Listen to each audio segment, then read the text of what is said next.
মাছ কিনে এনেছিস কেন? না না না, কিছু নয় মা, এই বাবার একটু শখ মেটাতে তাই বলে তুই বাজারের সেরা মাছটা কিনে নিয়ে আসবি বাবা? একবারও ভেবে দেখবি না তোর মাইনের সামান্য কটা টাকা দিয়ে সারা মাস কিভাবে চলবে? বাবা, আমাদের সংসারে অভাব আছে ঠিকই, এবং থাকবে অভাব, তাই বলে জীবনের সামান্য তফাৎটুকু জীবন থেকে বিসর্জন দিতে হবে বাবা। কিন্তু বাবা, হ্যাঁ, এইভাবে যদি পয়সা খরচ করিস তাহলে সারা মাস কি করে চালাবি বাবা? ও তোমায় ভাবতে হবে না মা, ও তোমায় ভাবতে হবে না, ও আমি ঠিক চালিয়ে নেবো। আর আমি তো আর রোজ বড় মাছ কিনছি না মা, আজ বাবার শখ মেটাতে। তুই কে রে হতভাগা? তুই আমার শখ মেটাতে বড় মাছ কিনে নিয়ে এসেছিস, কিন্তু বাবা তোর নিজের শরীরটার দিকে একবারও তাকিয়ে দেখেছিস? দাদা কেন শরীরের দিকে তাকিয়ে দেখবে বাবা? দাদার শরীর তো একদমই ফিটফাট আছে, যেহেতু দাদা প্রতিদিন রোজ সকালে ব্যায়াম করে। তোর দাদা শরীর চর্চা করে, কিন্তু কিভাবে করেন তো? তুমি জানো না, বাবা সামান্য টাকা বাঁচানোর জন্য প্রতিদিন বাসে না করে হেঁটে অফিস।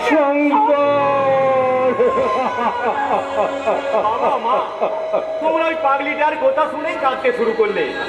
আসলে আসলে আমি মাঝে মাঝে পায়ে হেঁটে অফিসে যাই জানো, এই শরীর মন দুটোই ভালো থাকবে বলেই। কি সুন্দর ভাবে তুমি বুঝিয়ে দিলে, সত্যি এই না হলে তুমি আমার দাদা।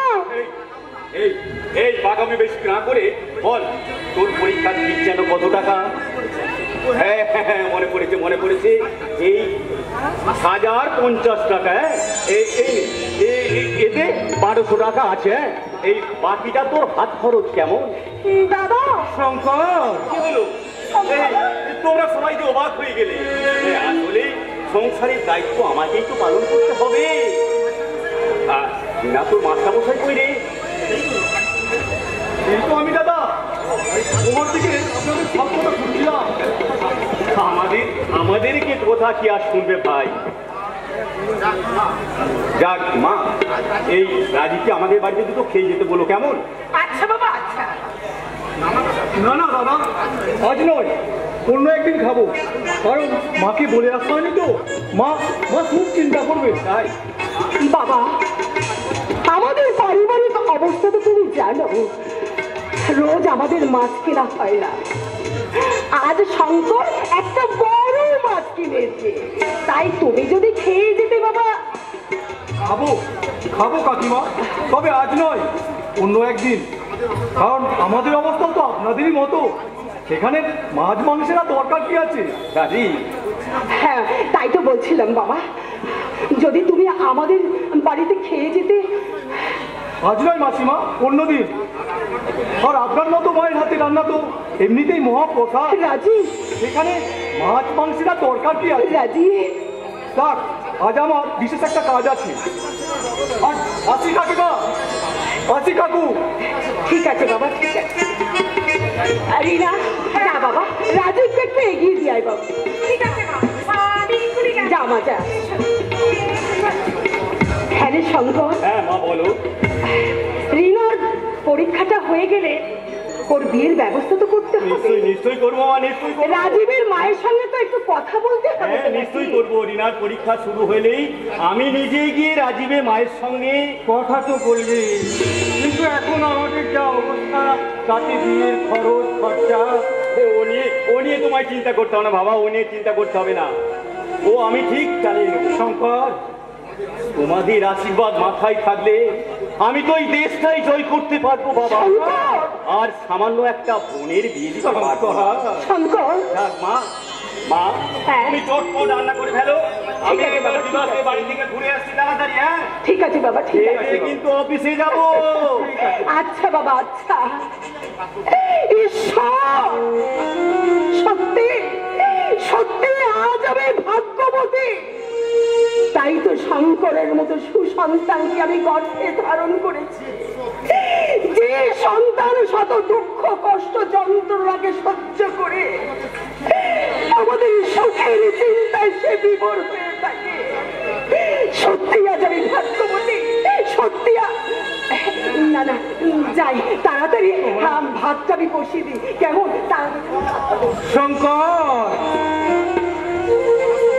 ওরে বাবা শঙ্কর, সত্যি সত্যি তুই আপন ভোলা ভোলানাথ। ওরে তোকে সন্তান রূপে পেয়ে হাজারো ভাব অনটনের মাঝেও আমরা মহা সুখে আছি রে বাবা, মহা সুখে আছি। সুখ তো দূরের কথা, মহা দুঃখও তোমরা বাঁচতে পারবে না। একই কারণ তোমরা কাল কেউ কেড়ে গর্তে হাত ঢুকিয়েছ। তো তুই তুই নয়, তুমি নয়, আপনি। মনে রেখো, আমি অভিরূপ দত্ত। আমার সামনে মৃত্যু খান 20 হাত গর্ত, আর সেই গর্ত পেরিয়ে এই সমাজের আমি মধ্যমণি। তাই তোমার মুখে তুমি ডাক শুনতে নয়। ও তাই, তাহলে আপনাকে তো আমি চিনতেই পারছি না। আমাকে চিনতে না পারলেও আমার কোথায় কোটি কোটি টাকার সম্পত্তি আছে তা তুমি ভালো করে জানো না রিক্সাওয়ালা মিস্টার নীলমাধব। আমার কথা আমি ঠিক বুঝতে পারছি না, যদি একটু স্পষ্ট করে বলেন। কিছুই বুঝতে পারো না নীলমাধব?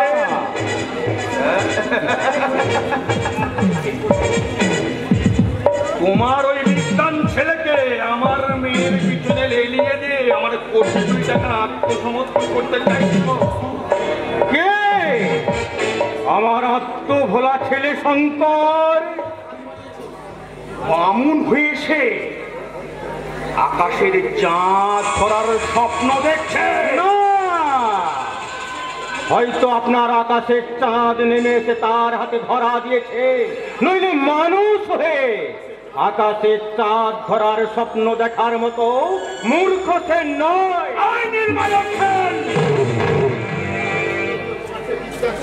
একটা কথা তুমি মনে করে দিও তোমার ওই বিদ্যান ছেলেকে, এরপর সে যদি কোনোদিন আমার মেয়ের পেছনে এদার সেদার দেখাশোনা করে তাহলে তোমার বংশে বাতি জ্বালাতে আমি কাউকে বাঁচে রাখবো না। বাড়িতে গিয়ে নিজের মেয়েকে একটু সাবধান করলেই তো লেটা তোমার লুকিয়ে যায়। তোমার সাহস দেখে আমি অবাক হয়ে যাচ্ছি নীলমাধব সেন, তোমার মতো একটা রিক্সাওয়ালা আমাকে জ্ঞান দিচ্ছে। না, আপনাকে জ্ঞান দেওয়ার মতো আমার সে বিদ্যা বুদ্ধি কোথায়? আমি শুধু বলতে চাই, আমাকে নয়, তোমাকে যা বলার তোমার ছেলেকে বলতে হবে। সেই সময়টাকে বুঝিয়ে নেবে যে তার সারা মাসের বেতনে আমার মেয়ের পায়ের জুতা কিনতেও পারবে না। বলবো, নিশ্চয়ই বলবো, কারণ এই আপনার মতন মহান মানুষের কথাগুলো কি তাকে না বলে পারি? মহান মানুষ আমি হচ্ছে অভিরূপ দত্ত। আমার সামনে মৃত্যু ফাঁদ 20 হাত গর্ত, আর সেই গর্ত পার হয়ে তোদের মতো ছোট লোকের মাথায় পা দিয়ে আগামী সমাজের মধ্যমণি হয়ে উঠেছে। তাই তোদের মতো নেড়ি কুত্তাগুলোকে আমার আত্মীয়তায় বরণ করে নিজেকে জলাঞ্জলি দিতে নয়, কারণ আমার নিজস্ব একটা আত্মবোধ আছে, বংশ গৌরব আছে, বংশ সম্মান আছে। কথাটা মন দিয়ে শুনে রেখো এবং তোমার ছেলেকেও স্পষ্ট জানিয়ে দিও।